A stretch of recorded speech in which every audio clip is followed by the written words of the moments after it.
The idea that it's changing the climate of the planet is insane. Talking of which, I've learned many things in the last 20 years, and I've learned this. If Al Gore's involved, it's a scam. End of story.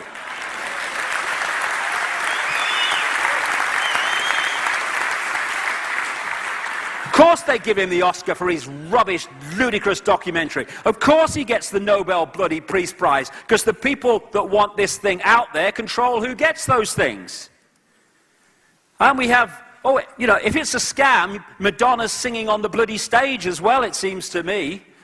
This is the great Earth concerts around the world, selling a lie. These people do no research.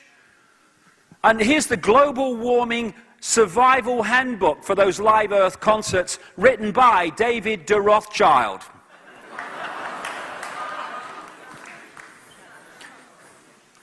You know, computers have a common kind of theme all over the world. Shite in, shite out. That's what computer models are, right?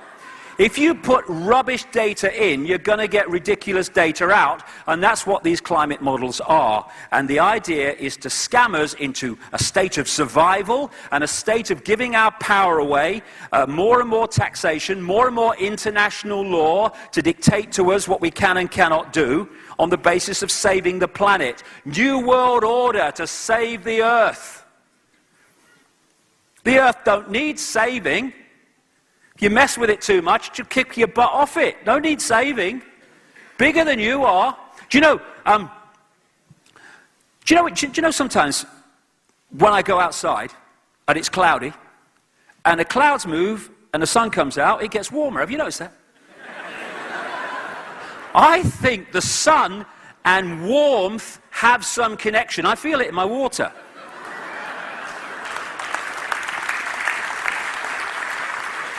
The sun sends out sunspots in cycles, a lot and then less, and now virtually none in the recent end of the cycle. And some of them are as big as Jupiter, and most are bigger than the Earth. They're massive. And they shoot out this solar radiation that comes to the Earth, and it's warm and it's less warm depending on the cycles of the sun. They're just incredible, and they do it in cycles, like I say. And the more sunspots that are produced, the more solar radiation stands back in amazement, the warmer that cycle is. And as it goes down into the lower part of the cycle, the temperature starts to fall. That's what has been happening throughout history, and that's what's happening now. Now, there may be other things going on in the sun, I think there probably are at the time as well, but they have nothing to do with what comes out of your exhaust pipe. In the period, because temperatures have been falling year on year now, as one scientist said, how many years has temperature got to fall before we realize there's no global warming? It's a scam, they're not interested in the truth. But when it was, the temperatures were going up a little bit, it was pointed out, quite rightly, that temperatures were going up on other planets and moons of the solar system as well. I mean, you know, what was causing that? You know, turbocharged handcarts, maybe. And when David de Rothschild appeared from his handbook on the Alex Jones show, he was asked about this, and he said, my friend, it's because... he was asked about Saturn and Mars and warming as well, and he said, because, my friend, those planets are closer to the sun. Huh?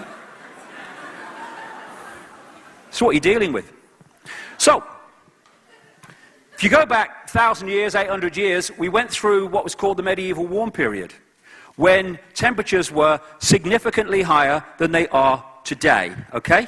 So there's the turbocharged handcarts that were causing them. Those 4x4 bloody handcarts, what were they doing? And then, after the medieval warm period, we went into what scientists call the Little Ice Age. And a lot of the, you know, people say, it's the warmest year since records begun. And you say, when did records begin? 1864? That's 10 seconds ago in climate cycles on the Earth. And what they've done is picked it up as we were coming out of the Little Ice Age, and then comparing that temperature with now and saying, ooh, look at the gap. During the Little Ice Age, it was so cold, the Thames froze over, and they used to have ice fairs on the Thames every year. And here we go. This is from the Little Ice Age up to what? After the 1950s. The green line is sunspot activity. The red line is Earth temperature. As Al Gore would say in his documentary, I think there's some connection. Then we pick it up from 1860 up to the present day, and again, the green is sunspot activity, and the red is Earth temperature. Now, if you look at it, from 1940 to about 1975, temperatures were falling to such an extent that the BBC was doing documentaries on the dangers of a coming ice age. And after the 1940s, sunspot activity dropped in relation to that, and then started picking up, and so did Earth temperature. Like I say, I think there's some connection. This is a guy who is not a representative of oil companies or anything like that. Is a guy called Peter Taylor, who was represented as an advocate of Greenpeace. He's a green environmentalist. I watched his presentation a few months ago in England. This is what he said. Behind the scenes, there's major disagreement among scientists. I know that. Parallel to carbon dioxide rising, the solar field has increased by over 200% since 1900, and this is not factored into computer models.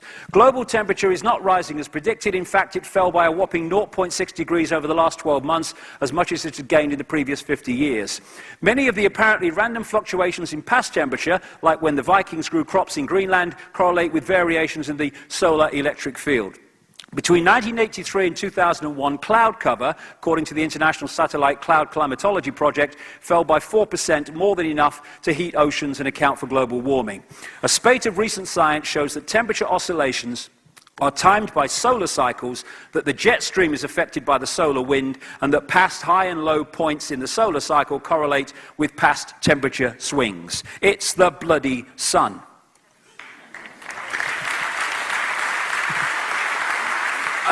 And temperatures have been dropping in recent years because the solar sunspot cycle has been going through a real low point, to the point where this British newspaper announced global warming could stop naturally for 10 years, say scientists.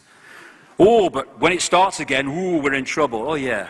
Have you noticed, too, global warming is not the term anymore because temperature's falling. Climate change is the new one. That's the new buzzword now. Oh, poor old Al. This guy, James Hansen, who's a close associate of Al Gore from NASA, he has been exposed for making up temperature changes to make them seem higher than they are by changing the months around to make one month seem to be really warm when it shouldn't be, when it was taken from a month which was just a normal temperature. And this is what one of his colleagues says, like he's a close associate of Al Gore, one of his colleagues at NASA. Hansen was never muzzled, even though he violated NASA's official agency position on climate forecasting, i.e. we didn't know enough to forecast climate change or mankind's effect on it. Hansen thus embarrassed NASA by coming out with his claims of global warming in 1988 in his testimony before Congress. Nothing happened because he was supposed to do that. And this guy from NASA, John Theon, also goes on about Gore. Gore faces a much different scientific climate in 2009 than the one he faced in 2006 when his film An Inconvenient Truth was released.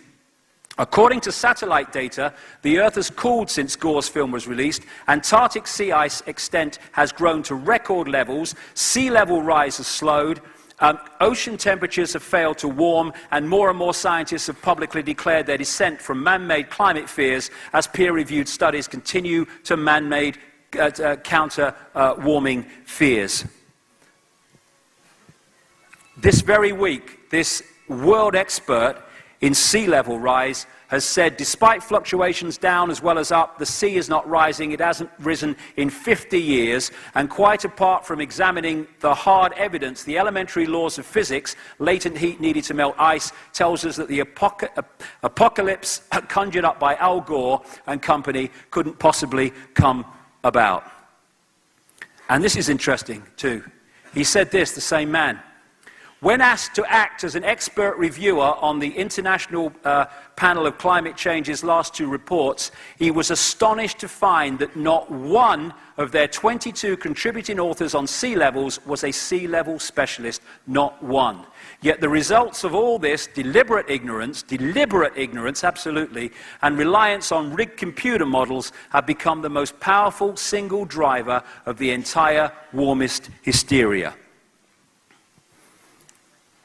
And we're still getting this a few weeks ago as a publicity stunt going down the River Thames. That sums it up for me.